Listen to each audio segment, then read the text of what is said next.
অনেকে দাবি করেন আয়াতুল্লাহ আলী খামেনি কি কখনো ইসলাম বিরোধী কথা বলেছেন। আসল সত্য কি?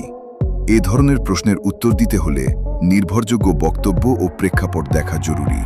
বর্তমানে তার প্রকাশ্য ভাষণ ও লেখাগুলোতে তিনি নিজেকে ইসলামের অনুসারী এবং শিয়া ইসলামের একজন ধর্মীয় নেতা হিসেবে উপস্থাপন করেন। তার অনেক বক্তব্য রাজনৈতিক, ধর্মীয় ও আন্তর্জাতিক বিষয় নিয়ে হলেও তিনি প্রকাশ্যে ইসলাম অস্বীকার করেছেন বা নিজেকে ইসলাম বিরোধী ঘোষণা করেছেন এমন নির্ভরযোগ্য প্রমাণ নেই। তবে তার কিছু বক্তব্য, ফতুয়া বা রাজনৈতিক সিদ্ধান্ত নিয়ে বিভিন্ন মুসলিম আলেম, সুন্নি ও শিয়া গোষ্ঠী এবং রাজনৈতিক বিশ্লেষকদের মধ্যে মতভেদ ও সমালোচনা রয়েছে।